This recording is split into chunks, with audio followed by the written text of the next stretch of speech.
사순절 세 번째 주일에 우리 주님께 예배하기 위해서 이 자리에 나와주신 우리 사랑하는 로고스 가족 한 분 한 분을 우리 주님의 이름으로 환영하고 축복합니다. 사랑합니다. 오늘은 성서일과 시편 본문인 오늘의 성서일과 시편 본문인 시편 63편 1절에서 8절을 본문으로 함께 은혜를 나누고자 합니다. 지지난 주일에 우리가 어떤 말씀을 나누었죠? 사순절의 유래에 대해서 제가 설명드렸던 거 기억하세요? 누가복음 4장 1절에서 13절을 본문으로 예수님께서 공생의 사역을 시작하시기 전에 겪으신 일을 들려드렸습니다.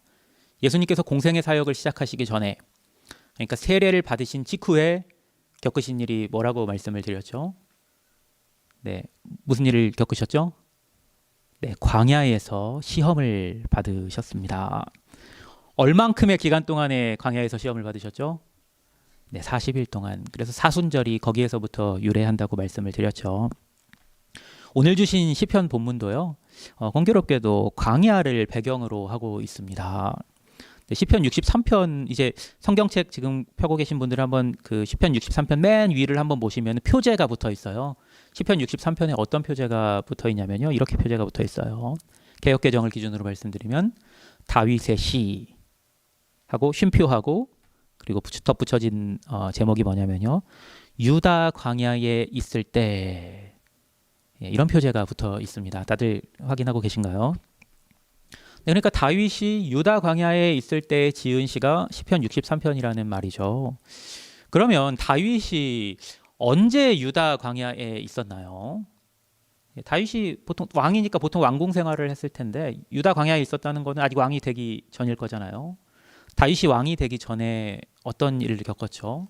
네, 사울 왕으로부터 목숨을 위협받았죠. 그래서 도망을 치면서 오랜 시간을 보냈어요. 자신을 죽이려는 사울 왕을 피해서 도망 다닐 때, 그때가 바로 다윗이 유다 광야에 있었던 때입니다. 그러니까 그때 목숨을 위협받고 쫓겨서 도망 다니던 다윗이 지은 시가 시편 63편이라고 할 수 있겠습니다. 한번 다윗의 입장에서 생각을 해보십시오. 쫓기는 신세입니다. 급하게 도망을 가죠. 그러면은 그런 다윗에게 의식주가 해결이 되었을까요? 여러분도 아시는 것처럼 이제 뭐 다윗의 이야기를 보다 보면 다윗이 동굴에 숨고 어디 숨고 막 이런 거 보이잖아요. 의식주가 전혀 해결이 되지 않았죠. 잠도 제대로 자지 못했을 겁니다. 잠도 제대로 자지 못했다는 이 말이 좀 와닿는데요. 저도 요새 잠을 제대로 못 잔 날들이 많았습니다. 아내와 함께 병원에 있으면서 잠을 제대로 자지 못했고요. 당연히 간호사들 왔다 갔다 하고 애기 울고 하는데 잠을 잘 수가 없잖아요. 그리고 퇴원해서도 사실 잠을 충분히 자지 못했어요. 아까 이선 지사님하고 전형주 지사님 물어보셨던 것 같은데, 아기 잘 자나요? 라고 물어보셨는데요.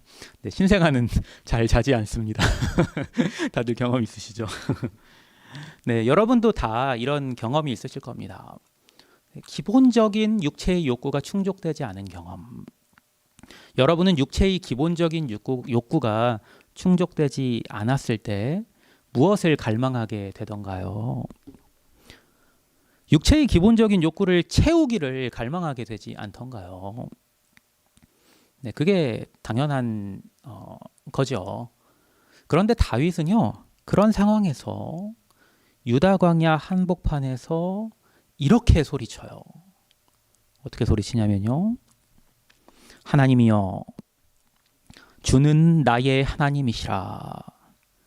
내가 간절히 주를 찾되 물이 없어 마르고 황폐한 땅에서 내 영혼이 주를 갈망하며 내 육체가 주를 앙모하나이다.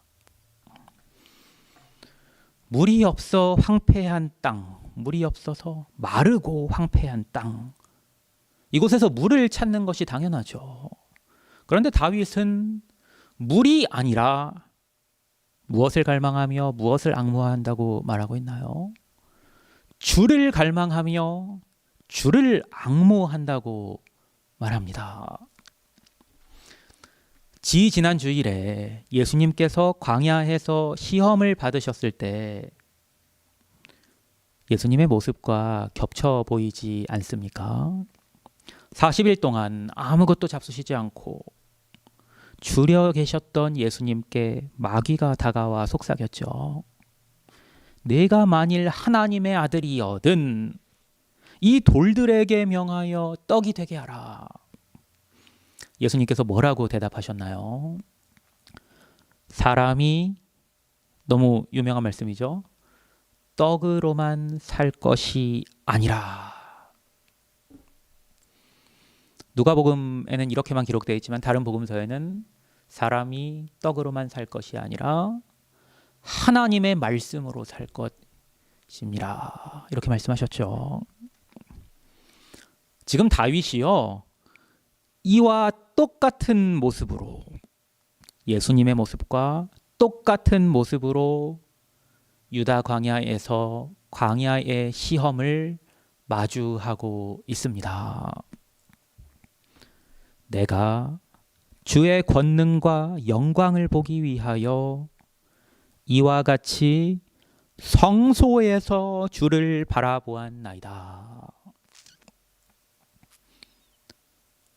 지금 다윗이 노래하는 내용이요, 뭔가 좀 이상하게 들리지 않으세요? 다윗이 지금 노래한 이 노래 가사, 다윗이 지금 하고 있는 이 말에는 놀라운 비밀이 담겨 있습니다. 자, 한번 생각해 보십시오. 다윗이 지금 어디에 있습니까? 다윗이 지금 어디에 있죠? 유다 광야에 있죠.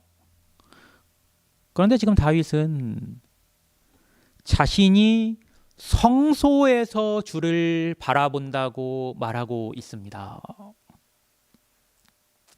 이게 무슨 뜻이냐면요, 다윗이 광야를 성소로 바꾼 것입니다. 바로 이것이 시험을 이기는 열쇠가 됩니다. 예수님께서 40일간 아무것도 먹지 못하셔서 줄이신 가운데에서도 광야에서 마귀의 시험을 이기실 수 있었던 이유가 무엇이라고 생각하십니까? 그건요, 예수님께서 계신 곳이 더 이상 광야가 아니었기 때문입니다. 분명 객관적으로는 예수님이 광야에 계셨죠. 예수님 광야에 계셨잖아요. 40일 동안 계셨고 마귀 시험 받으신 장소도 분명 광야였어요. 하지만 그분이 계신 곳은 거룩하신 하나님께서 좌정하고 계신 성소였습니다. 예수님의 광야 시험을 알리는 누가복음 4장 1절은 이렇게 말씀합니다. 그때에 예수께서 성령에게 이끌려 마귀에게 시험을 받으러 광야로 가사. 예수님께서 누구에게 이끌려서 광야로 가셨다고요? 성령에게 이끌려. 성령께서 거하시는 곳이 성소입니다. 그러니까 예수님께서는 광야가 아니라 성소에 계셨던 것입니다. 고린도전서 3장 16절은 이렇게 말씀하죠. 너희는 너희가 하나님의 성전인 것과 하나님의 성령이 너희 안에 계시는 것을 알지 못하느냐. 우리 그리스도인들은 성령께서 우리 안에 내주하시며 하나님께서 함께 하시는 것을 경험하는 사람들이고 경험해야만 하는 사람들입니다. 하나님을 예배하기 위해서 모인 이 자리에서는요, 여러분 모두가 지금 제 말에 고개를 끄덕이실 겁니다. 그러나 진정한 참 그리스도인이라면 이렇게 예배하기 위해서 모인 자리에서 뿐만 아니라 언제 어디서나 그것을 누릴 수 있고 누리게 됩니다.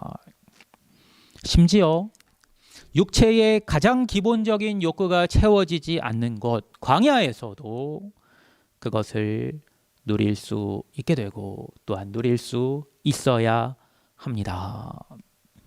어떻게 하는 것이 그것을 누리는 것입니까? 주의 인자하심이 생명보다 나음으로 내 입술이 주를 찬양할 것이라. 이러므로 나의 평생에 주를 송축하며 주의 이름으로 말미암아 나의 손을 들리이다. 찬양입니다. 네, 우리가 이런 이야기를 많이 들었을 거예요. 천국에서는 찬양이 끊이지 않는다. 천국에서는 찬양만 있다. 찬양만 한다. 네, 이런 얘기 심심치 않게 듣고 또 하고 그러죠. 네, 그 말을 들었는지, 네, 제가 중등부 교사였을 때 일인데요. 중학생 한 학생이 저를 찾아와가지고 저한테 이렇게 말을 하는 거예요. 선생님, 저는 천국에 가고 싶지 않아요. 왜? 찬양만 하면 너무 지루하지 않겠어요? 저는 지금 즐기고 있는 게 더 좋아요. 그러나 다윗은 뭐라고 지금 노래하고 있나요? 나의 평생의 주를 송축하리라고 노래합니다. 나의 평생의 주를 송축하리라고 노래합니다. 왜냐하면 그에게는 주의 인자하심이 생명보다 나았기 때문입니다. 다윗에게는 하나님과 함께하는 것이 자신의 육체적인 필요를 채우는 것보다 더 중요했습니다. 그래서 그는 물이 없어서 마르고 황폐한 땅에서 물을 찾은 것이 아니라 주를 찾고 주를 갈망하며 주를 앙모했습니다. 사람이 떡으로만 살 것이 아니라 하나님의 말씀으로 산다는 예수님의 말씀도 바로 여기에서 나온 것입니다. 사랑하는 여러분, 여러분은 지금 사순절 절기를 어떻게 보내고 계십니까? 네, 어떤 분은 금식하며 보내고 계실 겁니다. 꼭 금식이 아니더라도 무언가를 절제하면서 보내고 계신 분들이 많으리라 생각합니다. 어떤 분은 저처럼 자의로가 아니라 타의로 특수한 상황으로 육체적인 결핍을 경험하고 계실지도 모르겠습니다. 그러나 중요한 거는요, 우리가 경험하는 육체적 결핍의 내용이 무엇이냐가 아니라 그 육체적인 결핍 속에서 우리의 영혼이 어떠한가입니다. 골수와 기름진 것을 먹음과 같이 나의 영혼이 만족할 것이라. 나의 입이 기쁜 입술로 주를 찬송하되. 육체적 결핍이 유익하려면 우리의 영혼이 그 결핍으로 인해서 채워져야 합니다. 그래야 유익합니다. 어떤 분들은요, 금식은 자주 하는데 영혼이 피폐해집니다. 그분은요, 금식 중단하셔야 합니다. 육체적인 결핍 속에서도 영혼의 만족을 얻을 때에야 그 육체적 결핍이 비로소 유익합니다. 다윗에게 있어서 그리고 예수님께 있어서 광야가 유익했던 것은 골수와 기름진 것을 먹음과 같이, 물론 골수와 기름진 것을 먹은 건 아니에요. 하지만 골수, 그 광야 속에서도 아무것도 먹지 못했던 그 육체적 결핍이 가득했던 광야 속에서도 골수와 기름진 것을 먹음과 같이 영혼이 만족했기 때문입니다. 그러면 결핍이 그리고 광야가 유익이 됩니다.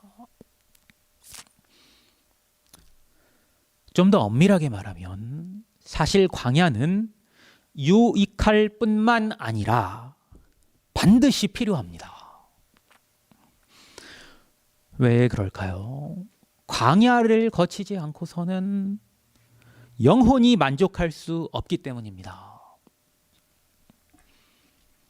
무슨 말씀인지 아시겠어요? 아까 천국에 가고 싶지 않다던 중학생 이야기를 들려드렸죠. 왜 찬양만 하는 게 지루하다고 그 학생은 생각했을까요? 그 학생이 한 말을 가만히 곱씹어 보면요, 이미 그 학생이 답을 말했어요. 그 학생의 말 속에 답이 있어요. 지금 즐기고 있는 게 좋은 사람에게는 찬양도 기도도 나오지 않습니다.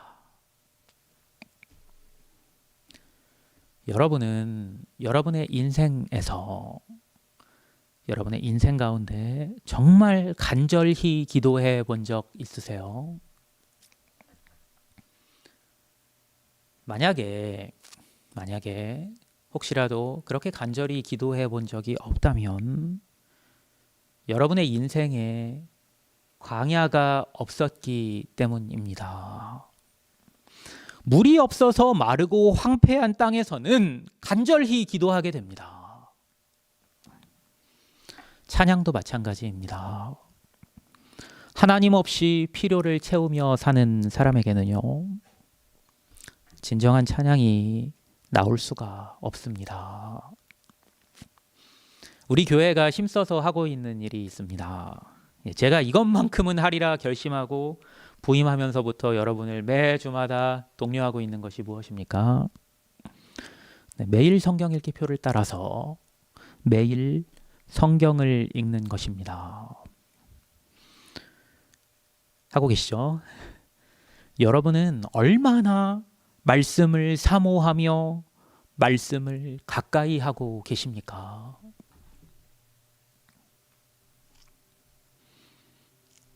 다윗은요, 이렇게 노래합니다.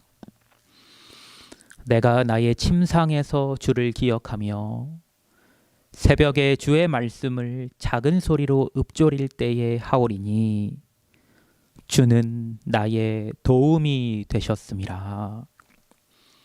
내가 주의 날개 그늘에서 즐겁게 부르리이다. 다윗이 이렇게 노래할 수 있었던 이유는요, 역설적이게도 다윗이 광야에 있었기 때문입니다. 여러분도 광야에 계셔야 다윗과 같이 침상에서 주를 기억하며 새벽에 주의 말씀을 작은 소리로 읊조리게 됩니다.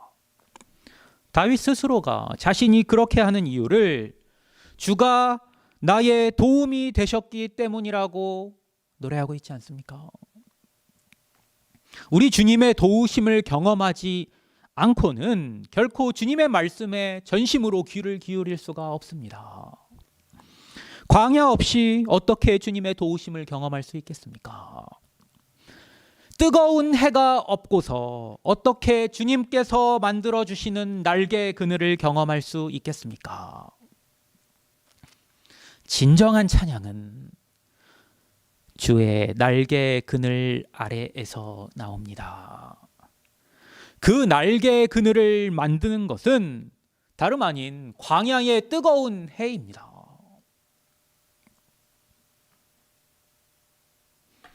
나의 영혼이 주를 가까이 따르니 주의 오른손이 나를 붙드시거니와. 사랑하는 여러분, 조금 전에 제가 들려드린 질문을 다시 한번 들려드리겠습니다.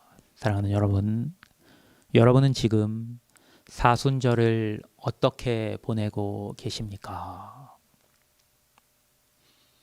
중요한 것은 여러분이 주의 날개 그늘 아래에 있는가입니다.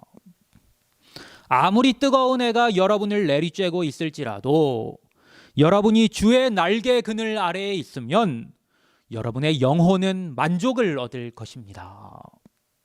물이 없어 마르고 황폐한 땅에도 물이 아니라 주를 갈망하며 주를 앙모하는 자에게 우리 주님께서 이 만족을 허락하실 것입니다.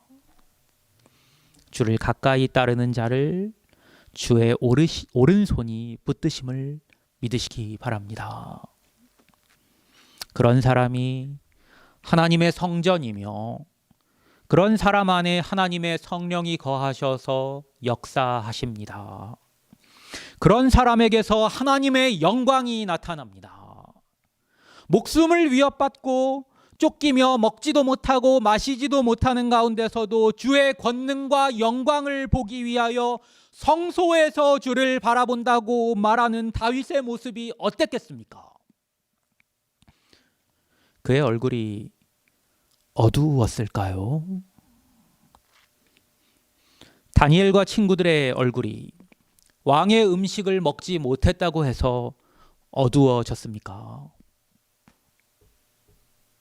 그의 얼굴에는 하나님의 영광에서 오는 광채가 가득했을 것입니다. 이 사순절 기간을 통해서 저와 여러분의 얼굴도 그렇게 빛나게 되기를 축원합니다. 골수와 기름진 것을 먹음과 같이 여러분의 영혼이 만족해 되는 은혜가 있게 되기를 축원합니다. 여러분의 입이 기쁜 입술로 주를 찬송하는 역사를 경험하시게 되기를 간절히 축원합니다. 그러려면 여러분은 여러분의 침상에서 주를 기억해야 합니다. 날마다 주의 말씀을 작은 소리로 읊조리며 주님의 말씀에 귀 기울이시고 주님의 임재를 경험하셔야 합니다. 여러분을 돕고 계신 주님을 생각하며 주의 날개 그늘 아래에서 즐거이 노래하셔야 합니다. 그러면 주의 오른손이 여러분을 붙드신다는 말씀이 어떤 의미인지를 여러분이 각자의 삶 속에서 깨닫게 되실 것입니다. 예수께서 성령의 충만함을 입어 요단강에서 돌아오사 광야에서 40일 동안 성령에게 이끌리시며 성령의 충만함을 입어 성령에게 이끌리십시오. 그러면 우리는 어떠한 시험도 이겨낼 수 있을 것입니다.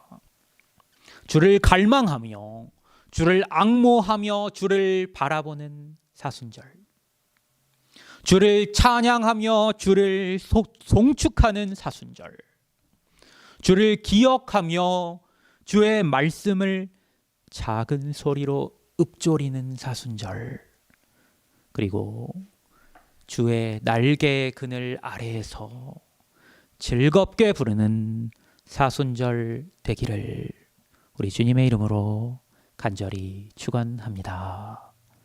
기도하겠습니다.